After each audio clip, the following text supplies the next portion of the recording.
सिद्दीकी के साथ board scenes करने हैं। कौन उसमें निपल्स विजिबल थे। पहले वैसा शूट कर लिया था पूरा। आ रहे मेरे सीधे सामने। करीब बात है तो पता तो चलता है, हम सामने देखते। जैसे मैंने ऐसे देखा ना, उन्होंने को यहाँ यहाँ किस किया। क्योंकि वो इतने बड़े सेलिब्रिटी के हस्बैंड थे, तो वो तो रॉन्ग कर ही नहीं सकते हैं। मुझे ऐसा लगा तो मैंने भी कर लिया। उनका रिटायरमेंट होने वाला था, 50 ईयर्स से ऊपर था। तो उन्होंने अंदर हाथ डाला और मुझे बोला कि तुम्हारा साइज बड़ा है, इसको छोटा करना पड़ेगा। और ये सीन्स करने में ना इतनी प्रॉब्लम्स होती है, हमारे बॉडी में ग्रीन और अलग अलग ब्लैक कलर के निशान पड़ जाते हैं। हाँ, ये भी है। मेल को ना पैंट पहनाई जाती है, वो अलग ऐसी पैंटी होती है कि ऐसा लगे कि oh my God something is there. लड़की के साथ ना लड़की ज्यादा कंफर्टेबल रहती है। तुम रियल सेक्स करोगे तो तुम बहुत कंफर्टेबल। तो डायरेक्टर ऐसे ले रहे थे मेरा ऑडिशन, तो मैंने वो टेक में डायरेक्टर का हाथ मेरे यहाँ पे लगा था। एंड उसको भी समझ आ गया कि अजी नमस्कार, क्या हाल? स्टार नेहल वनोदिया, जिनकी जिंदगी सिर्फ एक कार्ड से बदल गई।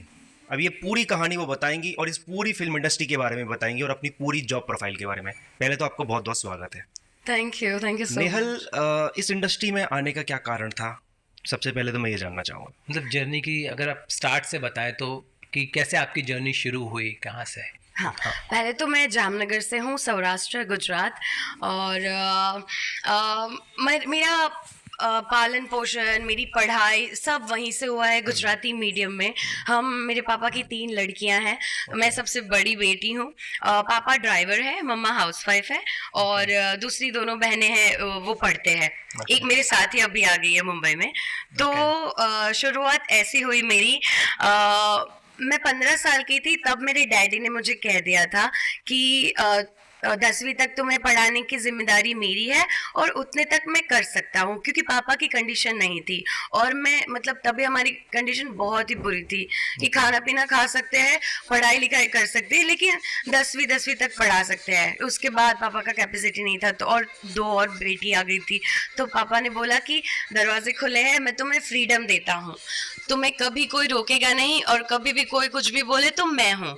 तो उन्होंने फ्रीडम दिया, वो सबसे बड़ी बात थी। वो गांव से है, वो इतने पढ़े लिखे नहीं है, बट उनकी सोच बड़ी है। उनका ऐसा नहीं कि एक उम्र में इनकी शादी करवा दो और समथिंग लाइक दैट, नहीं। उन्होंने मुझे फ्रीडम दिया और बोला कि जॉब करो और पैसे कमाओ और पढ़ो। तो मैं 15 साल की थी तब मैंने फर्स्ट जॉब साड़ी की शोरूम में किया और वो जॉब 8 महीना चली। तो जब पहली बार पैसे आए, दैट वाज 2200, तो उसमें से 200 रुपये मैं रख देती थी, 2000 रुपये मम्मी पापा को दे देती थी। मेरा ऐसे 200 रुपये में एकदम खुश। 200 रुपये में मेरी जिंदगी ऐसी कि संडे में 2 टाइम पानी पूरी खाने जा रही हूँ, साइकिल से मस्त जा रही हूँ। I was so happy. But फिर क्या हुआ, साड़ी का शोरूम बंद होने वाला था और मतलब मैं 11 में आ गई, 12th में आ गई और खर्चे भी बढ़ गए। तो उतने पैसे से इतना कुछ नहीं होने वाला था, क्योंकि 11-12 की ज़्यादा थे, मेरा बीकॉम था। मैंने बोला कि मुझे एविएशन में जाना है और मम्मी को था थोड़ा सा, जब भी फ्लाइट आती थी कि देखो देखो फ्लाइट आई, बाहर देखो, ऐसे छोटे थे तब से। तो वो मेरी मेमोरीज थी। तो मुझे एक वो हिंट मिला था तब से ही, बचपन से, कि मुझे एविएशन में जाना है। फिर मैंने एविएशन का देखा कि कहाँ कैसे है, तो कोर्स करना पड़ेगा, फिर उसकी बहुत बड़ी फीस होती है। फ्रैंक फाइन ऐसे कोर्सेज थे, स्पाइस जेट, तो उसकी 1.5-2 लाख रुपए फीस। तो वो तो बिल्कुल नहीं कर सकते थे, क्योंकि मैं पढ़ भी ऐसे रही थी कमा कमा के। तो फिर क्या हुआ, एक जहाँ पे मेरी जॉब थी, उन्होंने बोला कि तुम्हें ऐसे कोर्स करने की ज़रूरत ही नहीं है, वहाँ पे तो इंटरव्यू से सिलेक्शन होता है। And I was like seriously, मुझे उन्होंने 1.5 लाख ऐसे कुछ बोला है, मुझे इंटरव्यू से मिल जाएगा। तो उससे बोला तुम्हारा रिज्यूम दे दो। तो मैंने रिज्यूम दे दिया। तब तक मैं कॉलेज में आ गई थी। अब कहानी मेरी एक्चुअली यहाँ से शुरू होती है। बचपन में मैंने आगे भी एक जगह पे बताया कि कुछ कुछ हुआ था मेरे साथ, बट वो बहुत बचपन की बात थी। तो तभी कुछ हुआ था मतलब मेरे भाई बहन ने मेरे साथ कुछ रॉन्ग किया था, जो नहीं करना, गलत जगह पे टच किया था। क्या वो आपके खास भाई बहन थे? कजिन थे, बट वो मैं ज्यादा नहीं बताना चाहती हूँ, नहीं बता सकती हूँ, क्योंकि वो ऑलरेडी बोल चुके हैं। तो आई थिंक कि मतलब मैं किसी को हर्ट नहीं करना चाहती हूँ। छोटे थे, बचपन में उन्होंने कर लिया तो उन्होंने सिर्फ रॉन्ग टच किया था, तो मम्मी पापा को बताया, तो मम्मी पापा को तभी मेरे पे ट्रस्ट नहीं था। बट फिर जब भी मैं बड़ी हुई तब मुझे लगा कि इट वाज रॉन्ग, बट तभी तो ठीक है भूल गए। बट जब भी मैं कॉलेज में गई, जो मैंने बोला कि मेरी कहानी वहाँ से शुरू होती है, तो मैं कॉलेज में योगा करती थी। जब मैं 7th स्टैंडर्ड में थी तब से मैं योगासनाज में थी। तो मैंने योगा को 7 साल दिए थे, फ्रॉम 7 टू कॉलेज।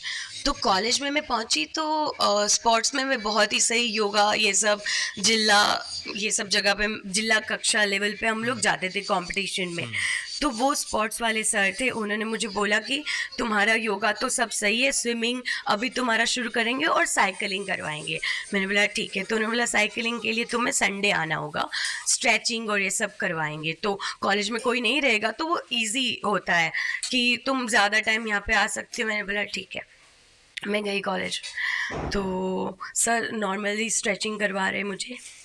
सर ने मेरा हाथ पाँव स्ट्रेच किया, फिर मेरा हाथ स्ट्रेच किया, तो ऐसे हाथ किया। फिर मैंने T shirt, full covered T shirt पहना था, तो सर ने, वो स्पोर्ट्स सर थे, वो अड्डी उम्र के, मतलब समझ लीजिए उनका रिटायरमेंट होने वाला था, 50 ईयर्स से ऊपर था। तो उन्होंने अंदर हाथ डाला और मुझे बोला कि तुम्हारा साइज़ बड़ा है, इसको छोटा करना पड़ेगा। And that was the time जब मुझे पता चला कि इट्स रॉन्ग।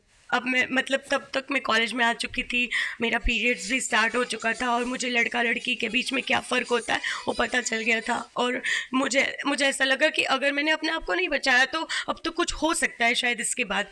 तो मैंने ऐसे रिएक्ट किया कि सर मुझे जाना है, मेरी मम्मी का कॉल आ रहा है, मुझे ना जाना है, घर पे जाना पड़ेगा, मैं मेरी मम्मी को नहीं बता के आई हूँ कि मैं कितने, ऐसे बोल के मैंने फ़ोन ले लिया। और मैं एक तो स्मार्ट, मुझे पता है मुझे अपने आंसू नहीं दिखाने हैं उसको, तो मैंने फ़ोन स्विच ऑफ कर लिया। फ़ोन पे ऐसे मम्मी को झूठ मूठ का बोल रही हूँ, हाँ मम्मी मैं आ रही हूँ, बस अभी सर ने बोल दिया है जाओ, मैं आ रही हूँ।